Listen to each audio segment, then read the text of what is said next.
Y bien, pues como sabemos hay mucha preocupación en el mundo acerca de la eventual o posible recesión en Europa. Eh, de alguna manera esto podría ocurrir también en Estados Unidos. Hay algún problema que se avecina también en la China. Y entonces hay incertidumbre respecto de qué cosa pueda pasar el próximo año con la propia economía peruana en un contexto de esta naturaleza. Las bolsas han estado cayendo aceleradamente, abismalmente, digamos, en los últimos días, aunque hoy día ha habido una recuperación importante en las bolsas europeas y también incluso en la peruana, que ha subido 2,34. Bueno, hemos invitado a Ricardo Lago, economista español, conocido de todos ustedes, para conversar acerca de esto, acerca de qué es lo que va a pasar. Ricardo, buenas, ¿cómo estás? Buenas noches, Jaime. En primer lugar, bueno, gracias por invitarme y mi sentido pésame a la familia Ollarce y a sus allegados por este lamentable acto de salvajismo, ¿no? que han llevado a esta pérdida irreparable, y también a los padres de los 3 niños de Cajamarca. Sí, pues, efectivamente. Bueno, comencemos entonces con el tema vayamos a Europa. The Economist decía en su última edición que el panorama se veía cada vez más oscuro en Europa, que había habido esta reunión del Fondo Monetario, me parece, y el Banco Mundial el fin de semana pasado, ¿no es cierto?, en que las noticias, había 2 clases de noticias, una que decía que parecían ya más conscientes de que había que resolver el problema recapitalizando los bancos y al mismo tiempo recortando la deuda griega, en fin, pero que en realidad las personas que habían asistido ahí parecían aterradas y la sensación era que los gobiernos, los políticos no iban a poder tomar las decisiones necesarias, no iba a haber el apoyo y que entonces esto finalmente se podía caer así, se iba a reaccionar luego de una caída al estilo de Lehman Brothers. Y que entonces había mucho pesimismo. Sin embargo, hoy día veo que las bolsas han subido con fuerza. La de París subió 5,74, la de Frankfurt 5,29, la de Milán 4,90, etcétera.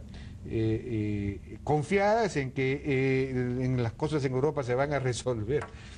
¿Puedes explicarnos finalmente qué es lo que está pasando? Bueno, el patrón de las bolsas desde agosto es de un sub y baja. O sea, suben 5%, después bajan 5%, o sea, una bajada, sí, pues que en Europa ha llevado algunas bolsas ya al nivel que tenían en el 2008 y 2009. Claro. La bolsa de la zona euro, el combinado, está alrededor de 20% por encima del mínimo. Y hay países como Grecia, Portugal y Irlanda que están por debajo, y Italia también está por debajo, y España está bordeando un poquito por encima de... O sea que...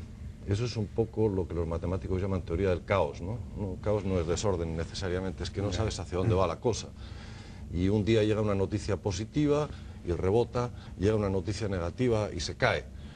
Como bipolar, comportamiento bipolar. Pero lo que está claro es que no existen las condiciones para que las bolsas suban sostenidamente. ¿Qué ha pasado? Lo que ha pasado es que... Desde la reunión del Fondo Monetario hasta hoy, en el día que ha habido, de hecho, lo que ha ocurrido es que en Washington no hubo un pronunciamiento importante sobre algún tipo de medida, y al ver las consecuencias el día lunes en los mercados, ha empezado a circular el rumor de que este fondo de rescate europeo, que como sabes son 600 millones de dólares de la Unión Europea, 300 del Fondo Monetario Internacional, es casi... la Unión Europea está creando un fondo... 600.000 millones de dólares. Exactamente, 600.000 millones de dólares, que es casi todo el capital del Fondo Monetario. Es decir, está poniendo la Unión Europea, solo para la Unión Europea, tanto dinero como el capital del Fondo Monetario. Que ese monto lo podrían apalancar, es decir, podrían salir a pedir prestado y multiplicar los recursos por 3. 4, están hablando de 2 trillones anglosajones, o sea, de 2 millones de millones. Nuestros billones en español, que son trillones de los anglosajones, hablemos de trillones, ¿no? 2 trillones, pues son, el PBI mundial son 60 trillones. Claro. Estamos hablando de cifras respetables. 2 trillones es el tamaño del sistema financiero español, por ejemplo, ¿no? Son Entonces, 2.000 millones no, 2 millones de millones de 2 millones de millones de euros. De euros que en dólares son más, son como 2.7, 2.8, dependiendo del tipo de cambio. Entonces, la idea es que, como sabes hasta ahora, este fondo de rescate que se llama FEF, Fondo Europeo de Estabilidad Financiera, no podía comprar títulos de deuda en el mercado secundario. Es decir, cuando se bajan el precio de los bonos de la deuda y suben los rendimientos, ¿no?, que piden los que compran esos bonos para prestar a los países, no podían operar en ese mercado, y entonces el Banco Central Europeo salía a comprar los bonos. Pero claro, esos bonos, el valor de mercado se ha ido deteriorando. Entonces el Banco Central Europeo, que tiene un capital que es 1% de todos sus pasivos, pues lo puedes quebrar, ¿no? Claro. Entonces parece ser ahora que este fondo FEF, Fondo Europeo de Estabilidad Financiera, podría operar en el mercado secundario, podría también intervenir con programas de rescate mayores, sobre la base de, en el caso de Grecia, de corresponsabilidad, es decir, pedirles a los tenedores de bonos, a los bancos y a los inversionistas que tienen bonos griegos, una quita. Se está hablando del 50%. Yo creo que va a tener que ser más que eso. Date cuenta que... Ese es un recorte, una quita significa un recorte. Es decir, un recorte, es decir, si el bono dice pagaré 100, se cambia por un bono que dice pagaré 50. O si no, se le recorta la tasa de interés. Es una semi-moratoria de la deuda. Exactamente, es una... Pero ha habido resistencia. Un perdón parcial de la deuda. Bueno, ha habido resistencia, pero obviamente lo que no puede ser es que el dinero venga solo de las agencias fiscales, de los fiscos, del dinero de los contribuyentes, y los que tomaron esos riesgos no paguen parte de eso. Ahora, muchos de ellos son los bancos, y los bancos están en una situación precaria. Claro. Los bancos europeos están muy expuestos a estos valores. Pero entonces se trataría de también fortalecer el capital de los bancos, ¿o cómo es la cosa? Claro, es que los bancos, lo que ha pasado ahí es que estos títulos eran considerados deuda soberana de países de la Unión Europea, como que no tenían riesgo. Y en los coeficientes de riesgo de las carteras de los bancos ponderaban con 0, es decir, no te castigaban la utilización del capital. Entonces ha habido esta cosa de comportamiento temerario, moral hazard, que dicen en inglés, riesgo moral. Es decir, como me dicen que no cuenta contra el capital porque es un bono de un Estado europeo, pues compro y compro y compro. Además compro porque cada vez da un rendimiento mayor, ¿no? Si lo compro en el mercado secundario. Entonces ahí estamos asistiendo a la tragedia griega. Hoy ha habido una buena noticia: el Parlamento griego, con un margen de 15 diputados, ha aprobado un impuesto al patrimonio. Pero vamos, los problemas de Grecia que han empezado a aflorar son una cosa increíble, ¿no? El ferrocarril, por ejemplo, tiene 100 millones de euros de ingresos y el costo de operación son 700 millones de euros. No puede ser. Hubo un ministro... ¿Y eso es independiente de la crisis? ¿Era así antes de la crisis? Era así antes. La edad de jubilación para las profesiones peligrosas y duras era 55 años. Pero claro, han ido metiendo en ese epígrafe a los peluqueros, a los plomeros, a los taxistas, a los conductores de autobús, a los electricistas. Entonces, todo un economista griego amigo mío me decía que una prima suya, oficial de la Marina, se había conseguido jubilar a los 38 años. Entonces, o sea, los excesos son de tal magnitud que acabas con una fuerza laboral de 2 millones, de 3 millones, 1 millón trabajando al gobierno, que paga sueldos en promedio más altos que el sector privado. 1 millón, y todo el resto, los otros 7, 8 millones de clases pasivas. O sea, jubilados. Eso no da. Claro, no da, y el dinero o viene de fuera o viene grabando impuestos de uno a otro. Bueno, entonces eso es lo que tienen que reformar. En general, toda Europa tiene que reformar su estado de bienestar. Ese es el problema. ¿No? El problema es que los países mediterráneos hemos estado adoptando un estado de bienestar que nos está llevando a este malestar.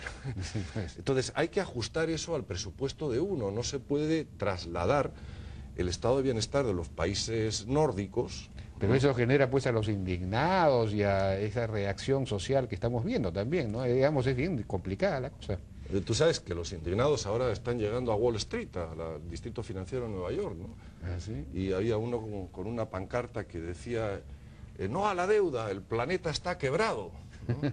Claro, no hay deudor sin acreedor, ¿no? Las deudas se cancelan a cero, ¿no?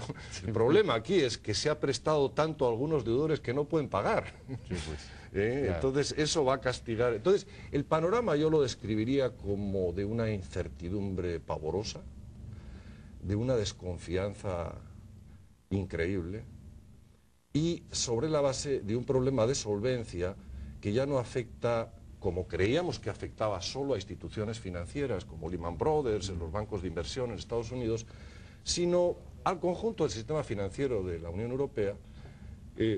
Puede afectar al de Estados Unidos también y otros países desarrollados y las finanzas de los estados. Porque date cuenta de que si los estados tienen que recapitalizar los bancos para que no caigan y no vayamos al corralito, retiros masivos de depósitos, etcétera, y suspensión de la convertibilidad, el dinero lo van a tener que poner de deuda pública porque están operando. Y ese es el problema también, la de exceso de deuda. Claro, entonces es un círculo vicioso. Fíjate lo de Grecia.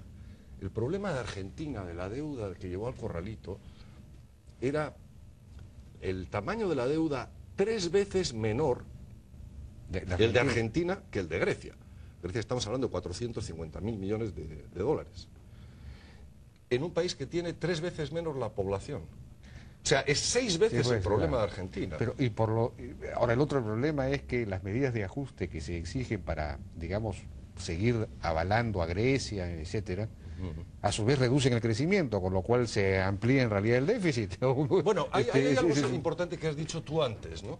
Que es empezar a arreglar la casa, es decir, los excesos y los incentivos perversos para que la gente no trabaje no son buenos. Es decir, eso lo puedes disfrazar como estímulo fiscal y lo que quieras, pero en realidad un sistema económico no puede funcionar racionalmente o con la legislación laboral, tema al que te has referido antes, sí, pues, que tenemos en España, la legislación que tienen en Grecia, etcétera, etcétera, ¿no? Que es muy protectora del que ya está empleado, pero con un sesgo muy fuerte para el que está desempleado. Así es. O el que está informal, y fomenta la informalidad. Entonces, eso hay que empezar a hacerlo, hay que empezar a arreglar la casa, hay que empezar a arreglar las finanzas. Bueno, fíjate, es curioso en Grecia que la burbuja inmobiliaria llegó hasta tal punto que los monjes del Monte Athos, que es este centro sagrado como si fuera la Roma de los ortodoxos, que están en una península en Macedonia, cerca de Tesalónica, los monjes del Monte Athos hicieron un swap de un lago que tenían que no valía nada por un patrimonio de propiedades inmobiliarias del gobierno que ahora vale 1.000 millones de dólares. Es decir, cuando los monjes empiezan a meterse en los bienes raíces, algo va mal, ¿no? Algo va mal. Entonces, Bueno, pero entonces, sin embargo, esta noticia que ha permitido subir las bolsas, ¿es algo que va a ocurrir, crees tú, que efectivamente se va a producir esta quita a la deuda, se va a fortalecer a los bancos, en fin, estas medidas se van a adoptar? Yo no veo una solución, a corto plazo. Yo creo que esto es un tema de varios años. Ojalá tengan el coraje de tomar medidas fuertes y exigir condicionalidad, como está ocurriendo en Grecia, y no nos caigamos al abismo, que sería la ruptura de la zona euro. Pero no esperes que esto se va a solucionar ni el mes que viene ni el año que viene. Vamos a tener... Pero los bancos, si los bancos quiebran, mira, si se produce una caída de un banco importante, entonces es una especie de Lehman Brothers. El Banco Central Europeo ha salido a decir que va a inyectar liquidez, etcétera, y los gobiernos han salido a decir que lo recapitalizarían. El problema es que los montos de la deuda pública y las finanzas de los bancos son tales que la gente, te decía antes, la incertidumbre es pavorosa, pero la desconfianza. Claro, la gente ya no cree en lo que se puede hacer. Efectivamente, te cuento un caso concreto. Un amigo mío que se dedica a la administración patrimonial en Estados Unidos me decía que un cliente le dice, quiero la mitad de mi patrimonio en oro. Muy bien, compramos este fondo que tiene oro. No, compramos estos recibos de las bóvedas que tiene el Banco de Nueva York. No. Oro físico. quiero el oro físico en una bóveda que yo controle. Sí, pues, claro. El mercado interbancario ha colapsado en Europa. Los bancos no se quieren prestar unos a otros. Y es el Banco Central Europeo el que hace las funciones, como la Reserva Federal lo hizo en el 2008 y como ocurrió en Europa en el 2008. Entonces, el panorama es un panorama de solvencia. ¿Cómo encaja Perú ahí? Bueno, vamos a una pausa y regresamos. Claro, la red donde todo es posible. BBVA Continental trae un premio más bueno que el pan. Adelante. Porque si importa para ti, importa para nosotros. Rimac Seguros. Televisores inteligentes Samsung Smart TV. Chevrolet Cruz. Diseño y potencia en un solo auto. Rompe las reglas.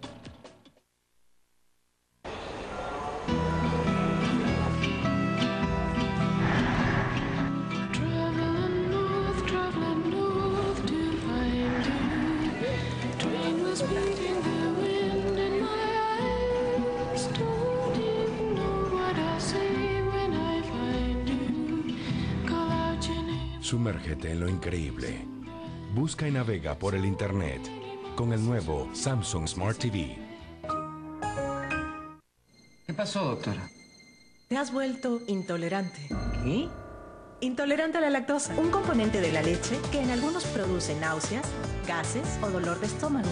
Afortunadamente, la leche deslactosada Gloria tiene todos los nutrientes de la leche sin los problemas que produce la lactosa. Con deslactosada Gloria, vuelve a la leche y vuelve a vivir. Y también déjate conquistar por el yogur deslactosado Gloria de fresa y vainilla francesa. Son tus hijos, alegres y llenos de vida, pero también delicados. Por eso, con su salud, no vale la pena tomar riesgos. Panadol Niños es el analgésico más recomendado por los médicos en el Perú para el alivio del dolor y la fiebre. Porque tus hijos son lo más importante en tu vida. Confía siempre en Panadol Niños. Domingo 3 p.m., tras reiteradas quejas, nos dirigimos a casa del adolescente percusionista.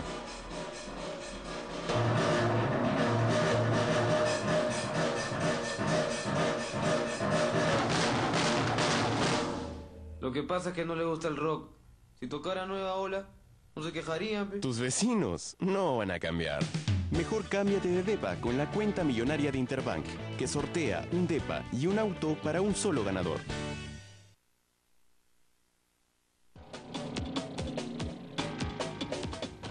Seguimos conversando con Ricardo Lago sobre la crisis internacional y eventualmente su impacto en el Perú. Bueno, ¿quieres pasar de frente al Perú? No hemos visto Estados Unidos, no hemos visto la China, en fin, no sé si se puede decir algo muy rápidamente. Digamos, estamos cada vez más vinculados al tema del Asia, ¿no? De la China. Nuestra salvación es la China, por decirlo así, la demanda china. Y eso, bueno, se supone que se va a mantener por más, digamos, cierta desaceleración que puede haberse ahí, ¿no? Sí, pero aquello de no hay comida gratis, ¿no? Porque metieron tanto estímulo fiscal y monetario en el 2008 para levantar a la economía mundial, los chinos, los brasileños, que ahora están empezando a experimentar problemas serios, ¿no? Por ejemplo, de burbuja inmobiliaria en la China, ¿no? Que ya venía incipiente, pero ahora se ha agudizado, de deudas malas con municipios que se les ha dado préstamos para que gasten, etcétera, ¿no? O sea, se está gestando un problema de solvencia ahí. En Brasil todo está sobrevaluado. Es decir, los márgenes que teníamos desde la política fiscal y monetaria en los países desarrollados ya no los tenemos porque se han usado, y los que tenían los emergentes tampoco, porque los grandes las han usado, ¿no? Entonces, bueno, lo que tienen... entramos en otra guerra, pero ya con menos munición. Ese es el problema. Ahora, sorprendentemente, el Perú... mira, hay hechos que son objetivos. En los últimos 2 años, las agencias de calificación solo han dado un aumento de un peldaño a un país desarrollado, la República Checa. El Perú ya ha tenido 2. Uno de Moody's, que lo pasó a grado de inversión en el 2010, y ahora lo ha subido un peldaño por encima de grado de inversión Standard & Poor's cuando ratificó el presidente Humala a Julio Velarde. Y han anunciado Moody's y Fitch que podrían seguir el aumento. Entonces eso para el Perú es bueno, porque en un marco internacional donde el problema es la insolvencia y la falta de márgenes para luchar contra una nueva crisis, el Perú las tiene, ¿no? Ambas condiciones. Entonces yo creo que es una oportunidad dorada ahora, como lo fue en el 2008, para salir a emitir bonos soberanos, refinanciar la deuda a más largo plazo, los bancos también salir a emitir papel, algunos lo están haciendo, simplemente por tener presencia en los mercados y por demostrar a los mercados que el Perú sí que puede. Y eso puede ser una baza muy importante para conseguir la mejor ayuda que puedes conseguir en una crisis, que es inversión privada, local y extranjera. Por ejemplo, en asociaciones público-privadas, donde habría que mejorar la ley, hacerla más expedita, etcétera, etcétera, ¿no? Es decir, traer más inversión extranjera. Porque el gasto público ya sabemos, o sea, ya hemos visto que las medidas de estímulo fiscal pues no han surtido sus efectos, no curan la solvencia. ¿Tú crees que sí podría venir más? Porque el ministro de Economía ha dicho hoy día o ayer que podrían llegar hasta 70.000 millones de dólares de inversión extranjera en los próximos 5 años. Bueno, sí. En los próximos 5 años. Bueno, a mí me parece extraordinario este foro de inversión que han hecho con ocasión de la visita del presidente a las Naciones Unidas, ¿no? En Nueva York. Porque ese es el tipo de evento donde se presentan las cuentas, va el gobernador del Banco Central, el ministro de Economía, el presidente de la República, hablan con los inversores, etcétera. Porque claro, ¿cuál es el problema ahora? Sí hay dinero, sí hay inversionistas que tienen dinero. Ahora, hay una condición necesaria para entrar a cualquier país, que es la solvencia. Y el Perú es un país solvente. Las economías familiares no están sobreendeudadas, los bancos están bien capitalizados y el Banco Central tiene el doble de reservas que todos los pasivos monetarios internos. Tiene tantas reservas como todos los depósitos del sistema. Es decir, en el Perú una crisis financiera es impensable y una crisis cambiaria es impensable. Entonces, se cumple la condición de la solvencia. ¿Cuál es la segunda condición? Buenas oportunidades de inversión, las hay, en vivienda popular, en infraestructura, en red eléctrica, en saneamiento, en carreteras, etcétera, etcétera, etcétera. Pero como digo, también en Perú hacer un tren eléctrico son 25 años. La Ramiro Prialé, 30 años y todavía no está concluida. O sea que tiene que entrar el sector privado de alguna forma. Al decir gasto público para contrarrestar la falta de gasto privado, eso me sigue sin convencer a mí, porque hay muchos supuestos ahí que, sobre todo de calidad de gasto, que no se cumplen y tampoco de respuesta del PBI, yo creo. Entonces, Perú tiene una buena oportunidad. Este gobierno ha arrancado en lo económico, que yo hago votos por no entrar en temas políticos, porque primero porque no entiendo mucho, y segundo porque patino, y tercero porque no te crean más que problemas. Pero en lo económico el gobierno ha arrancado bien. Sí, pues, o sea, Standard & Poor's no te dan unas condiciones como esta, una subida de la calificación crediticia. Ha arrancado bien este primer gabinete, por lo menos la gente que conozco, ¿no? Julio Velarde, Miguel Castilla, lo he conocido de viceministro, René Cornejo, que está en vivienda, que es uno de los inventores de este fondo Mi Vivienda, ¿no? Que en Perú decían de copiar el gasto social de Brasil. Perú lo está haciendo en vivienda mucho mejor que Brasil. Sí, pues. También el programa Juntos, ayudas condicionadas. Entonces no creo que hay mucho que aprender ahí. De Brasil no, Brasil está en problemas más bien, ¿no? Brasil está en problemas de sobrevaluación y el de Perú ha reducido la pobreza más que Brasil, incluso hasta la desigualdad. Así es. Lo que pasa es que solamente que el presidente García no pudo capitalizar políticamente, lo que es increíble por falta de identificación. En los concursos de belleza siempre los grandes se llevan más que los chicos, ¿no? Ese es un problema de visibilidad. Por eso es importante que el Perú salga a los mercados. Fíjate, Perú tiene una deuda ahora que si le quitas las reservas a la deuda pública neta, sería, o sea, si le quitas la deuda la deuda total menos las reservas, sería algo así como 9% del Producto Interno Bruto. O sea, es un país completamente subendeudado. O sea, es un país solvente en un mundo donde hay insolvencia. Entonces, eso es lo que hay que hacer valer para atraer inversiones. Y bueno, como digo, el gobierno ha arrancado muchos agoreros, entre los cuales me encuentro. Antes de las elecciones creíamos que esto iba a cambiar, pero parece ser que La parte antisistema que tenía el programa de gobierno se está centrando en mejorar reformas sociales, inclusión, etcétera, que es algo que había que hacer y que no se estaba haciendo, pero que los pilares de la macroeconomía y esperemos que de la microeconomía más o menos se mantienen. Hasta ahora es lo que ha ocurrido. Entonces, aquí podría ocurrir algo muy, muy interesante que es contraintuitivo, ¿no? Había en estas elecciones y las anteriores un programa que era antisistema, que ahora con la hoja de ruta pasa a ser en lo macroeconómico de una línea parecida y por lo tanto se estaría aprobando si esto continúa así. Obviamente no sabemos qué va a pasar el año que viene al próximo, pero se podría aprobar que el riesgo sistémico de Perú de volver a hacer al populismo, a las cuentas alegres, al intervencionismo activo del Estado, etcétera, que no han funcionado y que no funcionarían otra vez, que ese ya es un riesgo que el país no tiene, ¿no? Y si eso lo aplauden las agencias de rating, los organismos internacionales y crea un círculo virtuoso de estímulos hacia el gabinete, el gobierno, pues yo creo que, paradójicamente, esta situación mala internacional, que sin duda va a afectar el PBI del Perú, pero no le va a hacer entrar a Perú en una crisis cambiaria, en una crisis monetaria, en una crisis bancaria, en una crisis financiera, que Perú va a poder aguantar. No, y si logramos que efectivamente se produzca más inversión privada, público-privada, en fin, incluso minera, ¿no? Entonces se logrará mantener un cierto nivel de todos los crecimiento. sectores, pero destacar con la virtud en el pecado global de esta crisis, que es la insolvencia. O sea, presentar tus ratios de solvencia en un mundo de insolventes. Esa es la carta de Perú. De acuerdo. Muy bien, Ricardo Lago. Muchas gracias por su participación en la Hora N.